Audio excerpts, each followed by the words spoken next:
Playing football, he was playing at a high level. He was a superior athlete, doing all types of maneuvers and lifting all kind of weights and everything. And all of that was taken away from him.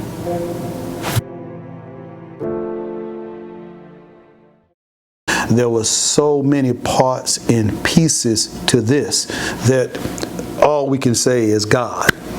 The doctors that were there on the scene, the guy with the fire extinguisher that came out to inflame the car, the rescue people that were on scene, we say, thank you to all of them. I imagine pulling up on a scene like that and seeing the wreckage, that they can only think the worst. But God had something else in place for him.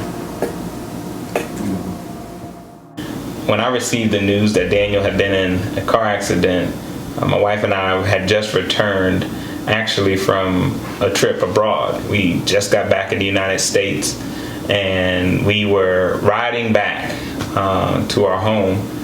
And I remember that I talked to my sister, India, earlier in the day.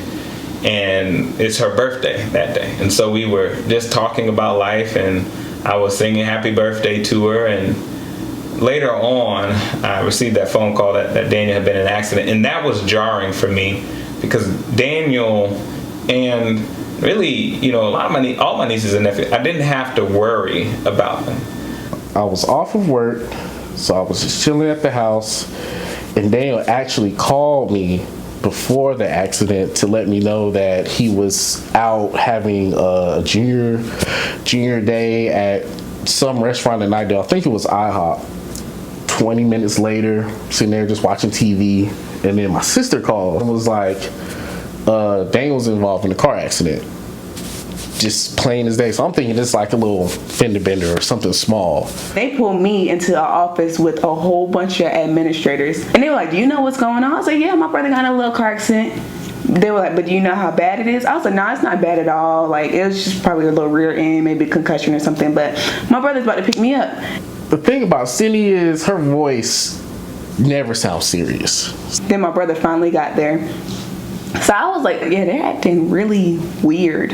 Now I'm asking if we can stop by Wendy's on the way to the hospital and everything, because there's a Wendy's right up the street from Wake Med. So when I heard that he was in an accident and we had just gotten, like I said, back in the United States, just getting settled, and it was my sister's birthday, and we get to this point, and in my heart, I said, I know I have to go to Raleigh.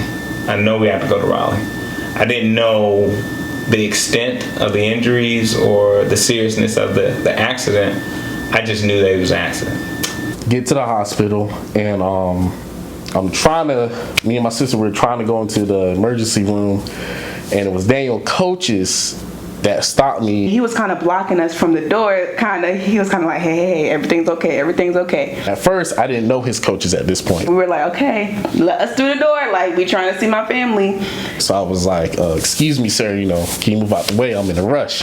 So we finally get past him, and my oldest brother's a little irritated because he's kind of like, he senses something is going on. I'm still clueless about everything, but I see literally half of Enlo just sitting in the lobby. It was a scene that I had not seen before, where there were so many of his friends and family and folks outside. Crying, screaming, all these students are just yelling. And I was like, okay, yeah. This is different. We get into the room where my mom and my dad were. She was crying. It was a mess. I knew she was broken. I ain't never seen her this tore up before. And I see my dad. At this point, we don't know. Me and my brother still don't know. We know it's bad because my mom, by the way she is, and then my dad, you can tell something was off. My dad's always kind of calm and cool, but you can tell he was nervous. Even though he was calm, he was still really nervous. He was fidgety and everything. So I asked my dad, he was like, well, and then he explained the story, and that's when my heart dropped. He's manifesting that my brother will be okay. And I remember speaking to our pastor, Pastor Johnson, and telling her, my son is going to get up and walk out of here. And, that was all that was in my mind. He said, my son's going to get up and walk out of this hospital.